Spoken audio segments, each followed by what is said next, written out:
3월달 시작해가지고 벌써 이제 그저 여름 지나서 가을 지나가고 겨울 굉장히 빠른 것 같습니다. 뭐든지 이제 시작을 해놓으면 끝은 나더라고요. 그죠? 시작만 해놓으면 마무리를 줄 수 있는 끝은 오는데 대부분은 이제 시작하기도 힘들고 또 시작을 했더라도 중간에 이제 중단하는 경우가 굉장히 많아요. 그래서 봄에 시작할 때는 언제 그죠? 언제 끝나나 했는데 벌써 끝나는 사항이 이제 만들어지고요. 뭐든지 이제 그런 것 같습니다. 그래서 이제 시작하기는 도전하기는 힘들지만 일단은 시작을 해놓게 되면 그래서 이제 시작이 반이라고 그러잖아요. 시작만 해놓으면 무리만 안 하면 욕심만 안 하면 무사히 끝내고 또 다시 이제 시작할 수 있는 사람들이 만들어지는데요. 그러다 보니까 제가 맡은 과목이 이제 발효 건강차인데요. 그래서 되돌아보게 되면 가장 중요한 것이 가장 기본 원리를 갖다가 제대로 아는 것이 이제 굉장히 중요하다. 기본 원리가 제대로 되지 않으면 어떤 힘든 사항이라든가 아니면 어떤 시점에서 극대화될 수 있는 상황이 만들어져야 되는데 그렇지 못한 상황이 이제 굉장히 많게 되는데 그러다 보니까 이제 처음 먹었던 마음이라든가 처음 시작했던 그 마음들을 갖다가 계속 유지를 해야 된다라고 하는 의미. 그것이 이제 곧 이제 기본 원리에 해당된다고 보면 될 것 같습니다. 그래서 발효건강차의 기본 원리를 한번 살펴본다고 하게 되면 잘 만들어진 효소, 종초죠. 효소, 종초가 이제 필요한 것이고 그것만 제대로 이제 갖춰지게 되면 뭐랄까 발효를 갖다가 촉진시키면서 대항하는 원리들을 갖다가 형성할 수 있다 하는 부분에서 본다고 하게 되면 매실은 누구나가 이제 집에서 이제 많이 만드시잖아요. 그래서 매실을 이용을 하게 되면 다른 것들도 다 하다 보니까 거의 이제 해당이 되는 것 같더라고요. 그래서 매실 효소를 갖다가 종초 개념으로 이제 생각한다고 하게 되면 유리병은 보통은 이제 8리터나 아니면 이제 5리터 이상 되는 유리병을 갖다가 준비를 하시면 될 것 같고요. 그 다음에 이제 효소 종초는 이제 매실로 본다고 하게 되면 200cc 정도가 이제 필요하고요. 그 다음에 이제 원자재인 매실을 이용을 해서 발효를 촉진시키기 위한 원자재, 재료를 갖다가 민들레라고 본다고 하게 되면 민들레 말려서 분쇄를 한 것이 약 50g에서 100g 사이 정도를 갖다가 준비를 하면 될 것 같아요. 그래서 그거는 이제 50g을 준비했을 때 들어가는 이제 효소는 200cc인데 여기에 이제 물을 이용을 해요. 발효를 갖다가 촉진시키기 위한 작업에서 또한 이제 물이 너무 많으면 이제 식초가 되거나 아니면 부패할 수 있는 상황이 만들어지게 되고요. 조금 적은 것은 괜찮아요. 물이 조금 적게 되면 조금은 이제 진해지는 상황이 만들어지죠. 농도가 아주 진해지는 상황이 만들어지게 되고 그러게 되면 농도가 진해졌을 때는 이제 희석해가지고 내중에 먹으면 되는 거고요. 그하고는 큰 걱정이었는데 물을 너무 많이 먹게 되게 되면 이제 부패가 되는 확률 이런 부분을 갖다가 생각하게 되는데요. 그렇게 되면 여기에 이제 물은 한 2000cc 정도가 이제 필요해요. 2000cc에서 3000cc. 그러니까 50g 정도 하게 되면 2000cc 정도가 필요한 것이고 100g 정도 하게 되면 3000cc 정도로 생각하시면 될 것 같아요. 근데 민들레는 교수님 그럼 뿌리까지 다 그건 상관없어요. 상관없어요. 네. 그거에 이게 말려서 품새를 해가지고 뿌리만 들어가도 되고 전초를 다 이용을 하셔도 되는 것이고, 아니면 구할 수 있는 위쪽 부분만 구했다고 하게 되면 그 부분만 들어가면 되는 거니까 그거에 큰 상관이 없는 거예요. 다른 재료들도 마찬가지예요. 그래서 가장 기본 원리를 갖다가 지금 설명을 하는 거예요. 그렇게 돼서 이제 발효를 들어가는 데 있어서 마지막에 이제 농도가 조금 이제 물이 들어가니까 부패할 수도 있는 상황도 만들어지게 되고, 발효를 갖다가 조금 축진시키기 위해서 설탕을 갖다가 한 100g 정도에서 200g 정도가 이제 들어가졌는데, 그걸 갖다가 해서 그 용기 안에 5리터라든가 8리터 용기 안에다가 이걸 다 집어가지고 발효를 시키면 돼요. 발효를 시키게 되면 이제 온도에 따라서 발효는 빨라질 수가 있는 것이고 좀 늦어질 수가 있어요.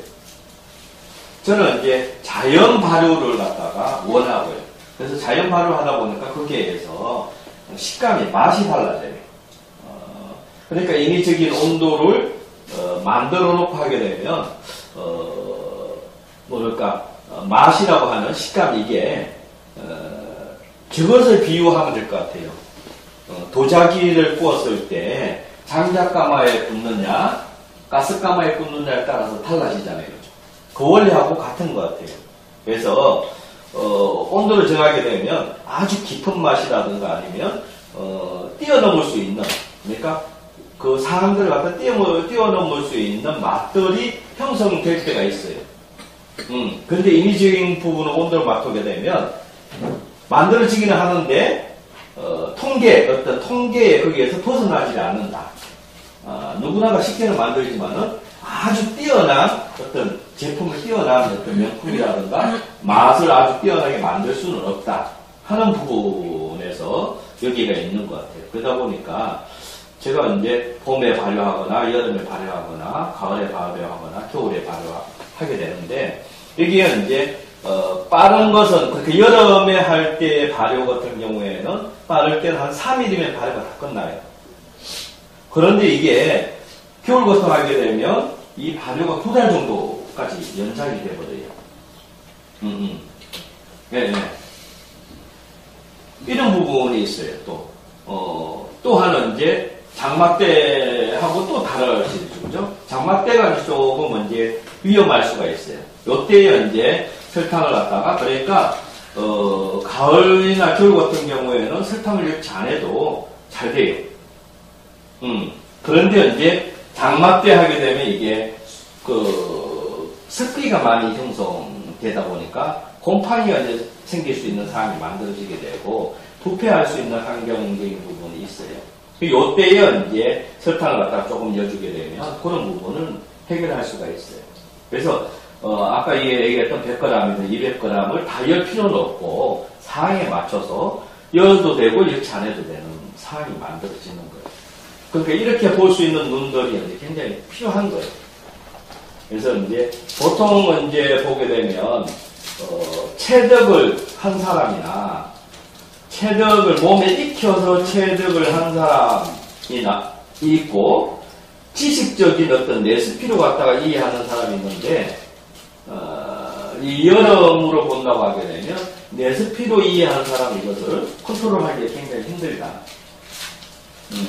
이 부분이 결국은 기술적인 부분이라고 하는 부분은 결국은 어려운 시기와 상황 변화가 있을 때에 컨트롤할 수 있는 그것을 가지고 있으면 기술적인 부분이라고 볼 수가 있는데, 그걸 컨트롤하지 못한다고 하게 되면 기술자가 아니죠, 실제적인 부분에서는. 그냥 레시피 말아서 그냥 좋을 때, 환경이 좋을 때만 만들어지게 되는 것이고, 진짜 어디서나 만들 수 없는 상황이 이제 형성되는 거죠. 그래서 이런 부분에서 본다고 하게 되면 많이 이제 해보는 것이 굉장히 중요하다. 그러다 보게 되면 이제 그게 시간이라든가 환경이라 이런 부분에서 위험이 오게 되는데, 그 위험을 갖다 대처할 수 있는 능력들을 갖추게 됨으로써 어디서나 이제 다 할 수 있는 기술적인 부분을 갖다가 터득하게 되고, 그 터득함으로써 결국은 누구나가 내는 맛이 아니라 나만의 낼 수 있는 맛으로 끌어올릴 수 있는 상황이 만들어진다. 이 부분이죠, 결국은. 그래서 똑같은 레시피를 가지고서 똑같은 오미자 효소를 만들었는데, 이제 그 접해보기 전까지는 이 오미자, 이 사람이 했거나 저 사람이 했거나 저 사람이 했거나 다 똑같다고 생각을 하거든요. 근데 그것을 갖다가 맛을 봤을 때는 다르죠. 다르다고 하는 인식이 형성이 되는 부분. 이것을 갖다가 제대로 함으로써 남보다도 이제 뛰어난 기술적인 부분을 갖게 된다라고 하는 부분인데요. 그래서 결국은 여기에서 본다고 하게 되면 많이 해봐야 된다라고 하는 부분. 그 다음에는 또한 원리를 알아야 된다라고 하는 부분이 또 뒤따를 무조건 하고 만들어진다고 해가지고 제대로 만들지는 못하거든요. 그러면 그 외에 컨트롤할 수 있는 그걸 갖다가 컨트롤할 수 있는 그런 부분을 갖다가 익히지 않으면 또 하나는 이제 보완을 할 수 없는 부분이잖아요. 그냥 음악 장구 친다고 무조건 친다고 되는 거 아니잖아요. 그러면 기교라고 하는 부분이 어느 시점에서 나타나야 되고 어느 시점에서 안 해야 되는 부분, 이것을 갖다가 전문가한테 아니면 그런 부분을 습득을 해야 할 부분들이 있는 거죠. 그렇죠? 효소도 마찬가지고 차도 마찬가지고 모든 거에 중요한 것은 책으로도 익힐 수도 있고 강의를 들어서 익힐 수도 있지만 그것보다 중요한 것, 더 중요한 것은 그렇게 해서 내 것으로 만들 수 있는 부분까지도 형성하지 못한다고 하게 되면 내 것이 아닌 게 되는 거죠. 이 부분에서 이제 똑같은 거지만은 결국은 어떤 식으로 내가 노력을 하고 그걸 노력한 거에 대해서 전문가한테서 컨트롤을 갖다가 받고 그러면서 내 것으로 만들어내기까지가 굉장히 어떤 용기가 필요하고 또한 이제 투자할 수 있는 시간적인 것이 필요한데 이거에 이제 가장 근본적인 부분은 기본 원리다 하는 부분이고요. 두 번째로는 보게 되면 이제 원자재가 가지고 있는 채취 시기라고 하는 부분이 굉장히 중요해요. 결국은 재료의 선택, 이 재료가 효소용으로 쓸 수 있는 채취 시기가 있는가 하면 술용으로 쓸 수 있는 채취 시기가 있는 거고 차용으로 쓸 수 있는 채취 시기가 있는 거거든요. 이 부분을 갖다가 또 알아야 될 부분이에요. 예를 들어서 쑥을 갖다가 쑥 좋은 거는 잘 아시잖아요. 쑥 좋은 건 아는데 효소용으로 써야 할 쑥은 언제가 시기가 맞느냐가 알아야 되는 거예요. 이걸 모르게 되면 효과적인 부분과 또 하나 이왕이면 수분이 또 많이 나와야 되잖아요. 그죠? 이런 부분. 그러면서도 향이라고 하는 부분이 효소용에 맞는 향이 이제 나와줘야 되는데 이런 부분에서 채취 시기가 굉장히 중요해요. 그래서 쑥이 처음에 나왔을 때 보게 되면 그걸 처음에 쑥 나온 것 아주 조그만 것은 거의 이제 쑥차를 만들 때도 있어요. 쑥차. 그 다음 조금 더 크게 되면 쑥버무리를 쓰게 되고 그 쑥버무리 지나고 나게 되면 이제 쑥이 어느 정도 이제 커져요. 그렇게 되면 그때쯤 되게 되면 단호전우가 이제 되는 상이 만들어져요. 그때의 쑥은 이제 여기가 이제 땅이라고 하게 되면 쑥이 어느 정도 요 정도 커져 있어요. 그러면 위에서 한 뼘 정도가 되는 데를 손으로 부러뜨려 줘야 돼요. 더 밑에 하게 되면 이게 안 꺾여. 딱딱해. 이미 밑에는 새져져 있어요. 쑥이 새 있고 점점 이제 딱딱해지면서 그 윗부분에는 손으로 이렇게 끊으면 끊어질 수 있는 사. 그러니까 끊어질 수 있는 데까지 끊어줘야 되는데